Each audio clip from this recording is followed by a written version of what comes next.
नमस्कार, आप देख रहे हैं डेली भारत और मैं हूं आपके साथ गरिमा त्रिपाठी। उत्तर प्रदेश के उप मुख्यमंत्री केशव प्रसाद मौर्य शुक्रवार को अपने एक दिवसीय दौरे पर वाराणसी पहुंचे। सर्किट हाउस में गार्ड ऑफ ऑनर के बाद पत्रकारों से बातचीत में मौर्य ने विपक्ष पर तीखा हमला बोला। उन्होंने ऑपरेशन सिंदूर की सफलता पर भारतीय सेना की तारीफ की और कहा कि सर्जिकल स्ट्राइक हो या कोई अन्य कार्रवाई, सेना ने देश का सर गर्व से ऊंचा किया है। मौर्य ने कांग्रेस नेता राहुल गांधी पर निशाना साधते हुए कहा कि उनके अनर्गल बयान पाकिस्तान के प्रवक्ता जैसे हैं, जो देश विरोधी गतिविधियों को बढ़ावा देते हैं। सपा प्रमुख अखिलेश यादव को भी मौर्य ने नहीं बख्शा। अखिलेश द्वारा प्रदेश की कानून व्यवस्था पर सवाल उठाने पर मौर्य ने तंज कसते हुए कहा, जिनके घर शीशे के होते हैं वे दूसरे पर पत्थर नहीं फेंकते। अखिलेश यादव खुद शीश महल में रहकर अपनी राजनीति चलाते हैं, उन्हें सरकार की किसी भी कार्रवाई पर बोलने का हक नहीं। मौर्य ने दावा किया है कि 2027 में समाजवादी पार्टी समाप्तवादी पार्टी बन जाएगी। इस दौरे में बीजेपी प्रदेश अध्यक्ष भूपेंद्र सिंह चौधरी भी उनके साथ स्थानीय कार्यक्रमों में शामिल हुए।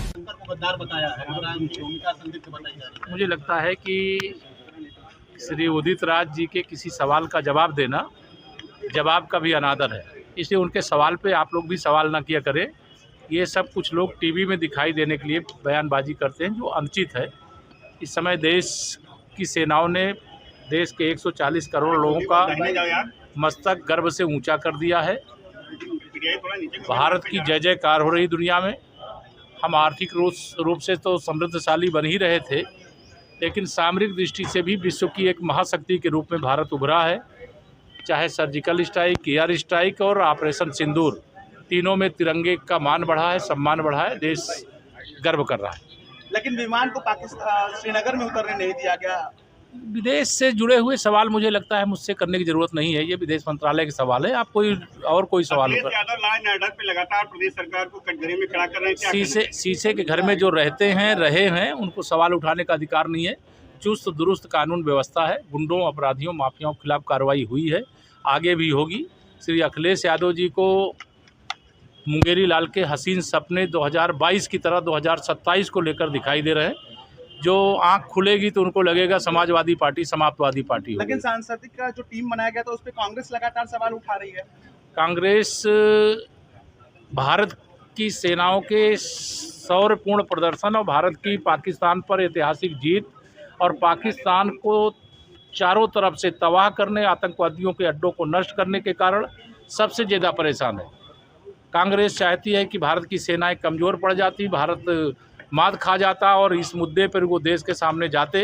लेकिन कांग्रेस पूरी तरह से इस मामले में नकारात्मक राजनीति की है। पाकिस्तान का जो प्रधानमंत्री बोलता है, पाकिस्तान का जो सेना अध्यक्ष बोलता है, वही श्री राहुल गांधी बोलते हैं, वही श्री मल्लिकार्जुन खड़गे बोलते हैं और कई कांग्रेस के नेता बोलते हैं। लेकिन कांग्रेस में भी कुछ नेता हैं जो अच्छा बोल रहे हैं कि नहीं, ये बहुत अच्छा हुआ, भारत ने विजय का तिरंगा भी लहराया और भारत की प्रगति में बाधा भी नहीं आने दी। राहुल गांधी डोनाल्ड ट्रंप के ऊपर सब आप लोग अमेरिका के सवाल करो, कुछ भारत के सवाल भी हैं। राहुल गांधी सवाल कर रहे हैं। श्री राहुल गांधी, मैंने कहा कांग्रेस बहुत इस भारत की इस ऐतिहासिक जीत से पाकिस्तान के ऊपर जो ऐतिहासिक विजय मिली है, श्री राहुल गांधी, श्री मल्लिकार्जुन खड़गे और कांग्रेस पार्टी बड़ी बेचैन है।